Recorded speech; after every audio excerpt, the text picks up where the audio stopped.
All right, guys, in this video, we're going to talk about when to not scale your funnel. If you watched the other video where I talk about when to scale your funnel, well, there's also an appropriate time to talk about when not to scale your funnel too, as well. So we're going to talk about that today.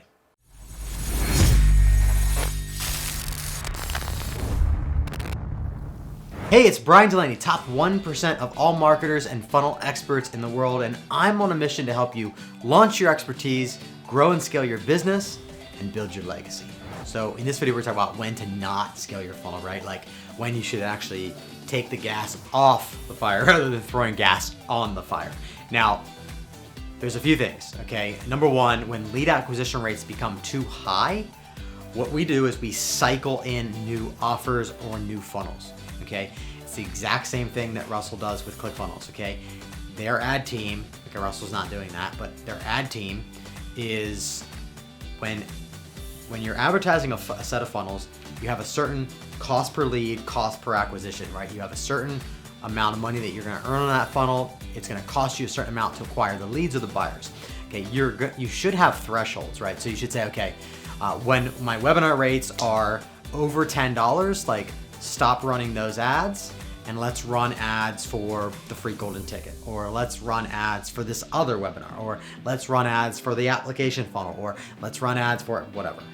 Right? Just like, so what you do is you cycle in offers. That's why it's important to not just have one funnel, right?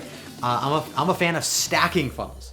Okay, so when you're able to stack funnels, number one, you're able to have a bunch of different ways into your business. Okay, that might show up in the form of having, a challenge or a book or a webinar, right? So you can see you have 3 different funnels in that scenario, right? We're actually working on launching one right now. We have a book coming out with a challenge that's to stack it, not with it, but it's stacked, and then a webinar. So you've got the webinar, you've got the challenge, you've got the book. Okay, so there's 3 ways in to the same path, which is to make an investment into the course and go to the next level.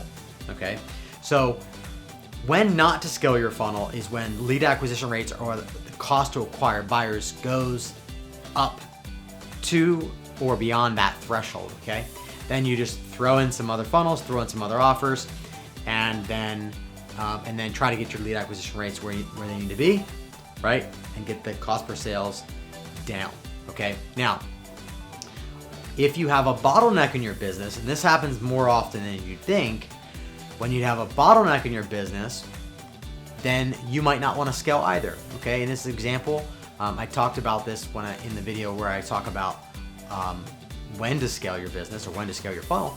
But in this case, our clients here, who we helped do 10 million in 7 months, cash flow tactics, when not to scale their funnel was when they couldn't handle the amount of volume for fulfillment, right? So part of their fulfillment was when someone make an investment in the course for $497, we had them schedule a one-on-one game plan. The purpose for that one-on-one game plan is to give them financial strategy on how to retire in 10 years or less, regardless of their age, income, or experience. Okay. Also, from a marketing perspective, that game plan is critical for the ascension into the higher ticket programs, okay, into the enrollment into the higher level programs, okay? So, for example, on the front end, they have a webinar, then they sell a course, then the game plan is the fulfillment of the webinar, part of it, okay? And that call leads into their higher ticket programs like their mastermind. And once they're in the mastermind, then they write a life insurance policy and then they get turnkey real estate, for example, okay? Now, they experienced 2 bottlenecks on their journey to 10 million in 7 months. Number one was too many game plans, right? I mean, imagine if you have 2 dudes doing game plans, which is what they had originally. Now they've scaled to have a team to be able to do the game plans for them. Okay, so they removed the bottleneck, which was themselves. In that case, you wouldn't want to scale, because if you're going to scale and you can't handle fulfillment, that's going to lead to poor fulfillment, and then it's going to lead to bad reviews. Okay, so you don't want to scale that scenario. Okay, so then what you do is you just pause or you scale back. Okay, I'm more of a fan of scaling back. Like with one of our campaigns, we launched it. It crushed it right out of the gate. Sales came cruising through. Then we realized, oh shoot, there's too many 60-minute calls coming in. There's too many game plans like Cash Flow Tech. There's too many calls coming in. So we said, okay, let's just scale back, right? Let's go from making over 100 sales a day. Let's just drop it down to 20 to 30 or 40 sales a day. We can manage that, right?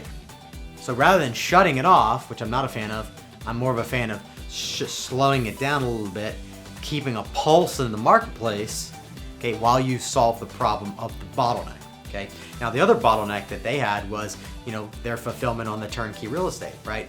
The solution to that, in my opinion, is to go find 10 other people who do the same thing, okay? Or raise up 10 people who do that same thing, okay? Because in their model, they have all three categories of offers. They have the do-it-yourself, which is the webinars, and they're coming out with a book. They've got the course, then they got the done with you, which is their mastermind and their coaching program, and then they have the done. That's do it done with you, and then they have done for you, which is writing life insurance policies and and then doing the turnkey real estate, right? So they have all three categories of offers, okay? So now they can scale because they've removed the bottlenecks in their business and added an offer to support advertising and to support all the marketing online that they need to have happen, okay? Okay, so that's the key to knowing when not to scale versus knowing when to scale, right? When not to scale? Well, when your lead acquisition rates are too high or your cost per sale is too high, you need to either turn that down and throw in a new funnel with a new offer, okay? Or you need to optimize it and then put gas on the fire, okay? I hope that makes sense. If you have any questions about when not to scale a funnel, I'd love to hear from you, okay? So drop a comment below this video, like, comment, share, that type of fun stuff. And if you need more help in launching your expertise, growing and scaling your business, taking it to the next level, and building your legacy, I'd love to help. My team and I are here for you to help you on your journey. So check out BryanDulaney.com. You can find, we have three categories of offers. The do-it-yourself, which is all of our books and courses and webinars and stuff like that. Then we have the done with you, which is our mastermind, legacy builders.